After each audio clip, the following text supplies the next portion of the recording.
구독, 좋아요. 추미애 민주당 의원이 한준호 민주당 의원을 꺾고 네. 그리고 뭐 김동연 지사도 꺾고 경기도지사 후보가 됐어요. 네. 축하드립니다. 네. 예. 예, 그러니까 이게 사실 경기도지사 같은 경우에도 결선을 가느냐, 네. 예, 1차에서 끝나느냐 이 얘기가 많았는데 네. 사실 그 소위 말하는 극좌 진영 내에서는 네. 특히나 이재명의 강성 팬덤들 내에서는 한준호를 응원하는 비율이 많았어요. 네. 예, 근데 추미애 의원이 된 겁니다. 과반을 넘기면서 1차에.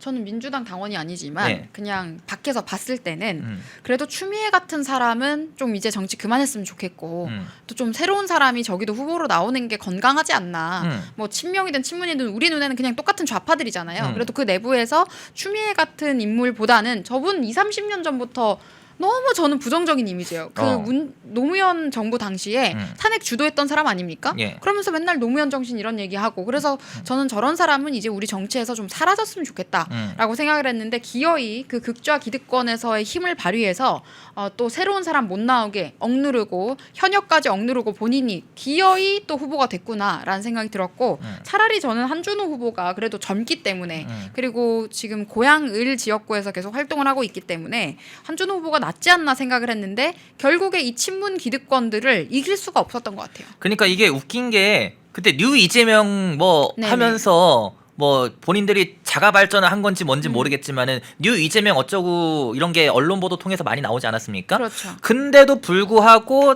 친명으로 평가받는 이 한준호 의원이 떨어진 겁니다. 네. 민주당 경선에서. 네. 그러면은 결국 이 명청 대전에 이어서 뭐 연장선이라도 봐도 되는 것인지 이게. 그렇죠. 계속 이제 그 기싸움이 이뤄지는 것이고 이제 친문 세력 그 오랫동안 87 체제 이후로 기득권을 지금 우리나라의 정치 기득권이에요.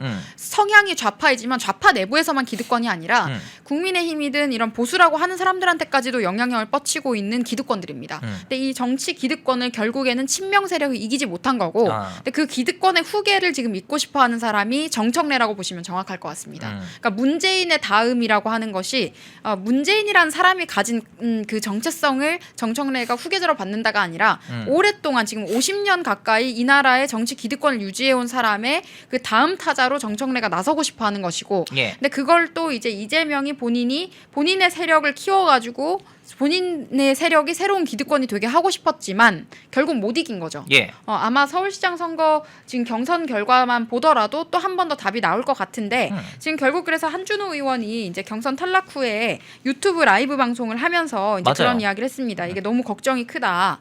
경기도 이제 어떻게 하면 좋냐. 추미애가 돼서 그런 취지의 발언을 했었는데 그걸 가지고 또 이제 민주당 내부 강성 당원들이 또 반발을 한 겁니다. 그리고 제가 한번 쭉 봤어요. 특히 경기도가 좀 흥미로워서 민주당에 대해서는 봤더니 이 한준호 의원의 SNS 소셜 같은 데 보면은 그 문파 세력들 그러니까 오랫동안 기득권 세력들이 와서 음해 같은 것도 어마어마하게 많이 하고 아 그래요? 네, 그 내부에서도 분열이나 그런 불협화음이 정말 그 강도가 상당했군요. 상당하더라고요. 이거는 아마 한준호 후보 팀에서도 아마 스트레스를 좀 많이 받았을 정도로 심각하더라고요. 모든 부분에서.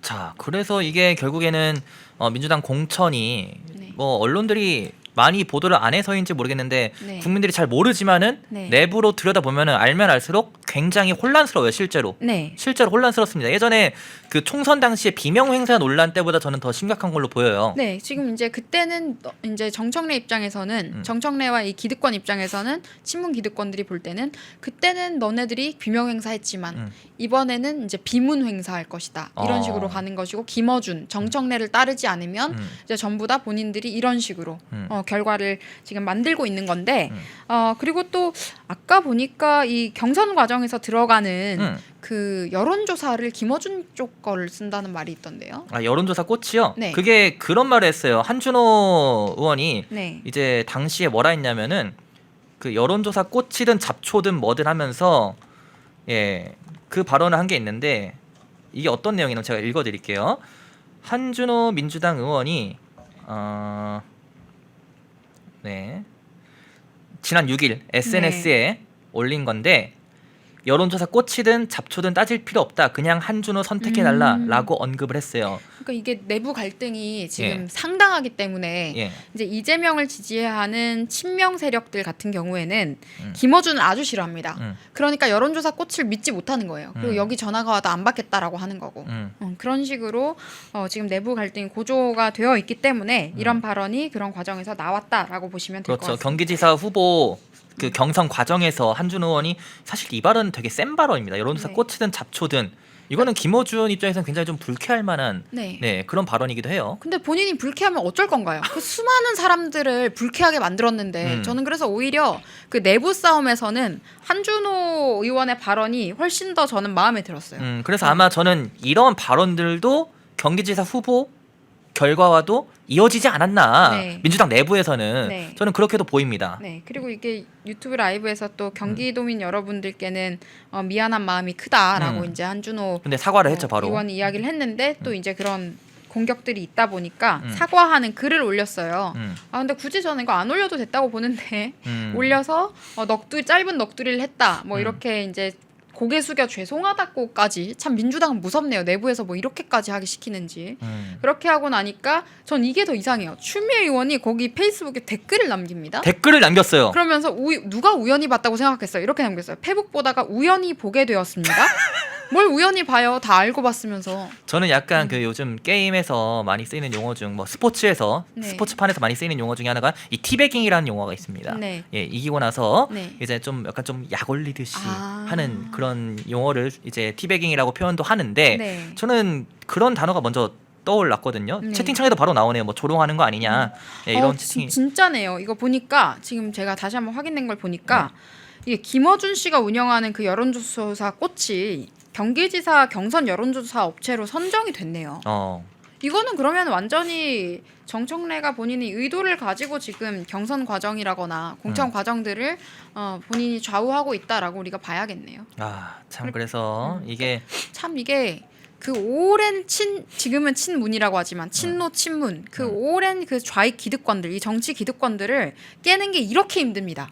그 같은 좌파 내부에서도 못 깨고 있잖아요. 예. 그러니까 이게 이렇게 어려운 일이다라는 생각이 또 드네요. 그러니까 이게 여러분들 그 이제 지방선거 끝나고 나면은 아마 민주당 내부의 이런 뭐랄까요 갈등 이런 것들이 더 심해질 것은 저는 가능성이 굉장히 높다고 봅니다. 네, 예, 그래서 뭐 정청래 당대표 연임을 하니 마니 이것부터 당장 얘기가 나올 것 같아요. 민주당 내부에서는. 그런데 지금 민주당 내부에서 정청래를 이길 만한 인지도를 그러니까 저는 이게 결국 인지도가 중요하다고 봐요. 중요하죠. 예. 그러니까 전당대회든 아니면 지자체장 선거나 이런 건 특히 인지도가 중요한데 그럼 정청래를 이길 만큼의 그런 선수라거나 의원 선수라거나 또는 그런 인지도가 있는 인물이 있느냐라는 생각이 들고 친명에서 우리가 생각을 해본다면 저는 여러 가지 결기나 메시지를 봤을 때는 이현주 의원이 좀 강력해 보입니다.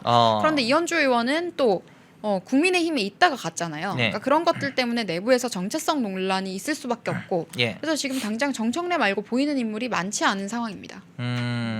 근데 모르겠어요. 이 사실 민주당 당대표 누가 되느냐는 저희가 뭐 신경 쓸 그래도 예, 우리가 그런 알아야 없지만은 앞으로 대응을 하죠. 예, 그런 알아야 뭐 대응을 그럴 건 하니까. 없지만은 이 김민석 총리도 후보군에 당으로 돌아오면 당으로 돌아오면은 아. 당대표 후보군의 언론 보도를 통해서 가끔 이제 언급이 된 바가 있습니다. 그렇죠. 예. 그렇게 이제 당권을 바라보고 있다. 그렇게 하면서 김민석 총리도 차기 대권을 지금 원하고 있기 때문에 그러면 적절한 시기에 당으로 돌아와서 역할을 할 것이다라는 이야기들이 지금 계속 있죠. 혹시 나왔나요? 아직 안 나왔습니다. 제가 지금 계속 모니터링 중인데 네. 아직은 안 나왔고 그러면 이거 서울시장 선거 얘기는 했고 네, 개헌 얘기를 아. 하면서 중간에 나오면은 네. 얘기를 할까요? 네, 근데 한 가지 더 얘기할 것이 지금 추미애 의원이 본인이 후보가 되고 나서 한준호 의원과 김동연 지사를 만나가지고 이제 선대위 관련해서 얘기를 한다고 합니다. 예. 지금 이미 한준호 의원은 선대위 합류 의사를 밝혔다고 하고요. 네. 그렇게 하면서 이제 본인이 이렇게 여러 사람들과 함께 가는 그림을 만들려고 네. 지금 추미애 의원 아주 즐거운 마음이실 것 같습니다. 흐름을 읽으면 돈이 보인다. 펜앤 경제 TV. 월화수목금 오후 4시 라이브 4. 경제의 핵심만 쏙쏙 경제 픽설. 주식 시장을 읽는 눈 머니 인사이트. 투자의 맥을 한 방에 박상규의 투맥. 글로벌 투자 시그널. 세계를 보는 눈. 기업가 정신의 재발견. 기업가 열전 영웅시대. 당신의 통찰이 수익이 되는 시간 라이브 4. 매일 오후 4시에 라이브로 뵙겠습니다. 펜앤마이크에서 추천하는 영상도 보고 가세요. 다른 영상도 즐기시려면 구독 버튼을 꼭 눌러주세요.